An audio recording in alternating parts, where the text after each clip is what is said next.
সিদ্ধান্ত করেছে। আমরা নরেন্দ্র মোদীকে হুঁশিয়ারি দিতে চাই, আগুন নিয়ে নরেন্দ্র মোদী খেলবেন না। আমরা সাম্রাজ্যবাদের বিরুদ্ধে 200 বছর লড়াই করে দেশের স্বাধীনতা অর্জন করেছি। আমরা লড়াই করে শ্রমিক শ্রেণী যে অধিকার অর্জন করেছে সেই অধিকার আমরা ছাড়ব না। আজকে যদি শ্রম কোড লাগু হয় তাহলে 8 ঘন্টা কাজের অধিকার থাকবে না, 12 ঘন্টা 14 ঘন্টা কাজ করতে হবে। মিনিমাম ওয়েজের অধিকার থাকবে না। আজকে মালিকরা যা ইচ্ছা তাই দেবে, শ্রমিকদের বাঁচার মতো মজুরি শ্রমিকরা পাবে না। সমকাজে সমবেতন বলে কিছু থাকবে না, স্থায়ী কাজে স্থায়ী চাকরি বলে কিছু থাকবে না।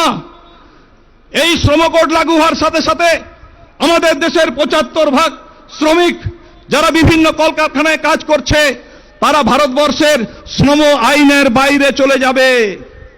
আর রিক্সাওয়ালা, ঠেলাওয়ালা, হকার, মুটিয়া, গরিব মানুষ যারা অসংগঠিত ক্ষেত্রে, যারাও জাতীয় সম্পদ তৈরি করে, শুধুমাত্র সংগঠিত ক্ষেত্রের শ্রমিক কর্মচারী নয়, অসংগঠিত শ্রমিকরাও আমাদের দেশ গড়েছে, আমাদের দেশের জন্য লড়াই করেছে, জীবন দিয়েছে। তাদের জন্য সামাজিক সুরক্ষার কোনো ব্যবস্থা থাকছে না, একটা ভয়ঙ্কর ব্যবস্থা। এবং আগামী দিনে ট্রেড ইউনিয়ন করলে, ট্রেড ইউনিয়নের নেতৃত্ব তারা যদি ধর্মঘট করেন, মিছিল করেন, মিটিং করেন, তাহলে তাদের জেলে পোরা হবে, তাদের পুলিশ গ্রেফতার করবে। এবং মালিকরা, শ্রম দপ্তর, শ্রমিক নেতাদের তারা জামিন অযোগ্য ধারায় তারা ডায়েরি করবেন। গোটা দেশের শ্রমিক শ্রেণীকে কার্যত শৃঙ্খলিত করে একটা মধ্যযুগীয় বর্বর ব্যবস্থা কায়েম করার চক্রান্ত হচ্ছে। আমরা ভারতবর্ষের শ্রমিক শ্রেণী এই জিনিস মেনে নিতে পারি না। তাই ভারতবর্ষের সমস্ত কেন্দ্রীয় শ্রমিক সংগঠন আমরা ঐক্যবদ্ধ হয়েছি। গোটা দেশের কৃষক সংগঠনগুলো আমাদের সমর্থন করেছে। আমাদের রাজ্যের শ্রমিক, কৃষক, ক্ষেতমজুর, বস্তিবাসী মানুষ, আমাদের রাজ্যের সমস্ত গণতান্ত্রিক সংগঠন, আমাদের রাজ্যের সমস্ত কেন্দ্রীয় শ্রমিক সংগঠন আমরা কনভেনশন করেছি, সিদ্ধান্ত করেছি আগামী 20 মে গোটা রাজ্যে সারা দেশের সাথে সর্বাত্মক ধর্মঘট করতে হবে। কেন্দ্রীয় সরকারের এই দেশ বিরোধী, জাতীয় স্বার্থ বিরোধী এই যে শ্রম কোড বাতিল করতে হবে, রাষ্ট্রায়ত্ত শিল্প কলকারখানাকে রক্ষা করতে হবে, আমাদের দেশের বেকার যুবকদের কর্মসংস্থানের ব্যবস্থা করতে হবে। যে কৃষকরা আমাদের অন্নদাতা, সেই কৃষকদের ফসলের দাম না পেয়ে কৃষকরা আত্মহত্যা করছে, সেই কৃষকদের আমাদের রক্ষা করতে হবে। যে সমস্ত ক্ষেতমজুর যাদের কাজ নেই তাদের কাজের ব্যবস্থা করতে হবে। দুর্নীতির অভিযোগে গত 3 বছর ধরে রেগার কাজ আমাদের রাজ্যে কেন্দ্র বন্ধ করে দিয়েছে। মমতা ব্যানার্জির বিরুদ্ধে কোনো ব্যবস্থা করছে না, যারা দুর্নীতি করেছে তাদের বিরুদ্ধে কোনো ব্যবস্থা করছে না, গরিব মানুষগুলোকে শুকিয়ে মারছে। অবিলম্বে রেগার কাজ শুরু করতে হবে, গরিব মানুষের হাতে কাজ দিতে হবে। বস্তিবাসী মানুষকে উচ্ছেদ করা হচ্ছে, সেই উচ্ছেদ বন্ধ করতে হবে। চা বাগানের 10 বছর মিনিমাম ওয়েজ আজকে ঝুলে আছে, চা বাগানের শ্রমিকদের সেই মিনিমাম ওয়েজের সমস্যা সমাধান করতে হবে। চটকলের শ্রমিকদের দাবি সনদের মীমাংসা করতে হবে। এবং একইভাবে আমাদের রাজ্যের যে অসংখ্য যে সমস্ত শ্রমজীবী মানুষ আছেন তাদের মজুরি বৃদ্ধি, তাদের সামাজিক সুরক্ষা রক্ষা, তাদের জীবন জীবিকার জন্য আমাদের আগামী দিনে আরো তীব্র লড়াই আমাদের গড়ে তুলতে হবে। এবং ওই সাম্প্রদায়িক বিজেপি, আরএসএস এবং তৃণমূলের যে চক্রান্ত, যে মমতা বন্দ্যোপাধ্যায় এই বিজেপি আরএসএস কে পশ্চিম বাংলায় ডেকে এনেছে, যার ফলে আজকে গোটা পশ্চিম বাংলায় আগুন জ্বালানোর চেষ্টা হচ্ছে। এই 2 বিভেদকারী শক্তিকে আমাদের পরাজিত করতে হবে। তার জন্য ঐক্য চাই, শ্রমিকের, কৃষকের, ক্ষেতমজুরের, বস্তিবাসী, গরিব মেহনতকারী মানুষের ঐক্য চাই। এবং সেই ঐক্যের ভিত্তিতে গ্রাম বাংলা, শহর, নগর, বন্দরে সর্বত্র আমাদের ঐক্যবদ্ধ আন্দোলন গড়ে তুলতে হবে। আর ওই কেন্দ্রীয় সরকার আর ওই রাজ্যের দুর্নীতিগ্রস্ত ওই মমতা বন্দ্যোপাধ্যায়ের সরকার, এদেরকে উচ্ছেদ করতে হবে। দুর্নীতির মক্ষীরানী ওই মমতা বন্দ্যোপাধ্যায়। আমাদের রাজ্যে অসংখ্য কমরেড জীবন দিয়েছে, রক্ত দিয়েছে। এই বর্বর অসভ্য সরকার, এই দুর্নীতিগ্রস্ত সরকারকে উচ্ছেদ করার জন্য আমাদের শ্রমিক কৃষক ক্ষেত মজুর, আমাদের রাজ্যের শ্রমজীবী মেহনতকারী মানুষ, আমাদের ছাত্র যুব মহিলা সবাইকে ঐক্যবদ্ধভাবে আমাদের লড়তে হবে। শ্রমিক কৃষক ঐক্য আমাদের গ্রাম স্তর পর্যন্ত, বুথ স্তর পর্যন্ত প্রসারিত করতে হবে। আগামী দিনে প্রতিটি মানুষের জীবন জীবিকার ইস্যু, প্রতিটি স্থানীয় মানুষের ইস্যু, প্রতিটি কলকারখানার ইস্যু, সেগুলোকে নিয়ে দুর্বার আন্দোলন আমাদের গড়ে তুলতে হবে। আর এই কেন্দ্রের জনবিরোধী সরকার আর রাজ্যের জনবিরোধী সরকার, এই দুই সরকারের বিরুদ্ধে মানুষকে ঐক্যবদ্ধ করতে হবে। সেই কাজ আপনারা করবেন। এই ব্রিগেড থেকে ফিরে গিয়ে শ্রমিক কৃষক ঐক্য, মেহনতি মানুষের ঐক্য জিন্দাবাদ, এই কথা বলে আপনাদের সবাইকে সংগ্রামী অভিনন্দন জানিয়ে আমি আমার বক্তব্য শেষ করছি। ইনকিলাব জিন্দাবাদ। কমরেডস, মাঠ ভরে গেছে শুধু নয়, মাঠ এবার উপচাবে। আপনারা যারা এখনো গাছের তলার দিকে আছেন সবাইকে বলবো আপনারা চলে আসুন, এখানে আসুন, এখানে আসুন। হ্যালো হ্যালো হ্যালো,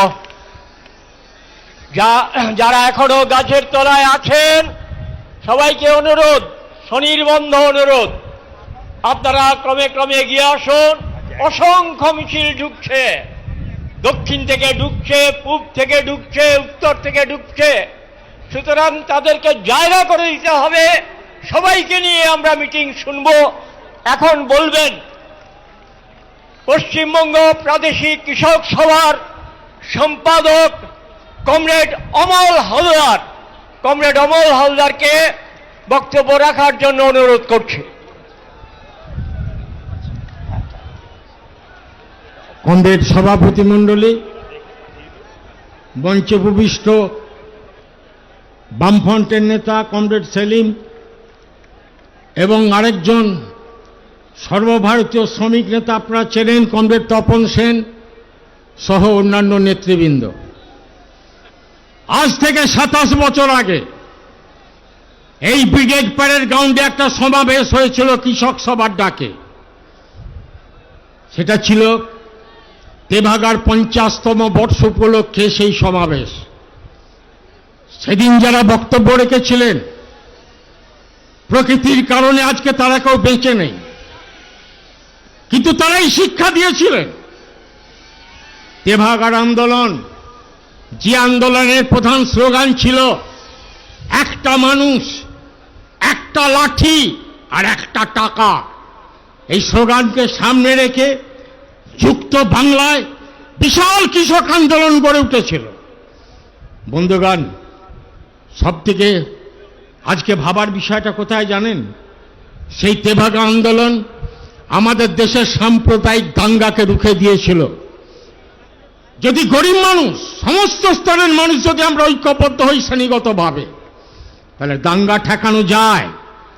সেটা ঠেকিয়ে দিয়েছিল, শিখিয়ে দিয়েছিল তেভাগার আন্দোলন। বন্ধুগণ, আজকে যে অবস্থায় চলছে গোটা পশ্চিমবঙ্গের কৃষক সমাজ একটা মারাত্মক সংকটের জায়গায়। আজকে ধানের দাম নেই, আজকে আলু চাষি ভবিষ্যৎ কি হবে তারা কেউ জানে না। পাট 9,000 টাকা উৎপাদন খরচ, এবছর বিক্রি হচ্ছে 5,000 টাকা। সবজি চাষির মাথায় হাত। বন্ধুগণ, সব কৃষক এটা বুঝতে পারছেন না। আমাদের মুখ্যমন্ত্রী কিছুদিন আগে একটা কথা বলতেন যে পশ্চিম বাংলায় কৃষকদের আয় 3 গুণ বেড়ে গেছে। লজ্জা করে না এত মিথ্যা কথা বলতে? যারা কৃষক তারা বুঝছেন কি ভয়ঙ্কর অবস্থার মধ্যে পড়েছে। দেনায় বিক্রি যাচ্ছে কৃষক, গোপনে গোপনে জমি বন্ধক দিতে হচ্ছে। মাইক্রো ফিন্যান্স, তার উৎপাত মারাত্মক। 20 থেকে 25% সুদে টাকা দিচ্ছেন।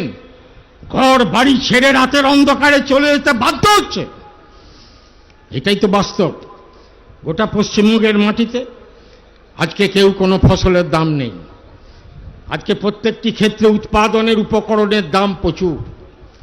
সারের দাম চচ্চর করে বাড়ছে, বীজের দাম বাড়ছে, আবার পেট্রোল ডিজেলের দাম বাড়ল। আগামী দিনে আসছে প্রিপেড স্মার্ট মিটার। মাঠেতে সাবমার্সিবল চলবে না, পারবেন না চালাতে। কি হবে? গোটা পশ্চিমবঙ্গে একটা ভয়ঙ্কর অবস্থার দিকে যাচ্ছে। বন্ধুগণ, আমরা তো কৃষক সমাজের কাছে বারে বারে এই কথাই বলি, আজকে লড়াই ছাড়া কোনো পথ নেই। আজকে জমির আন্দোলন করেছিলেন 67-69 সালে আমাদের তৎকালীন নেতারা। খাস জমি দখল করো, দখল রেখে চাষ করো। আমাদের নেতারা এই ব্রিগেড প্যাড গ্রাউন্ডে দাঁড়িয়ে বলেছিলেন গোটা বাংলাকে কাঁপিয়ে দিতে হবে। হাজার হাজার মানুষ লাল ঝান্ডা নিয়ে মিছিল করে তারা জমি দখল করেছিলেন। নেতৃত্ব সেদিন বলেছিলেন, পশ্চিম বাংলায় ছিল তো এই গ্রামের গরিব মানুষকে 12টি তলায় নিয়ে যে প্রচণ্ড মারধর করা হতো, হাউ হাউ করে কাঁদত তার স্ত্রী, তার মেয়ে, তার বাড়ির ছোটকেরা, তারা বাঁচাবার চেষ্টা করত, কেউ পারত না, প্রচণ্ড আক্রমণের শিকার হতো।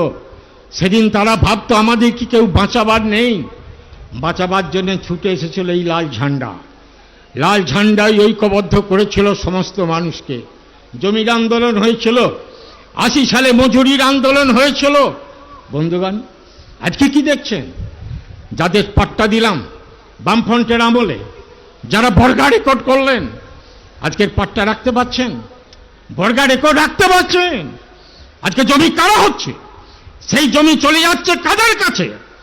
যে যোদ্ধাদের কাছ থেকে জমি কেড়েছিলাম, আজকে সেই যোদ্ধাদের কাছে জমি পৌঁছে দেওয়া হচ্ছে। কোথায় নেই? বর্ধমান জেলা, নদিয়া, মুর্শিদাবাদ, সমস্ত জায়গাতেই লড়াই তো চলছে।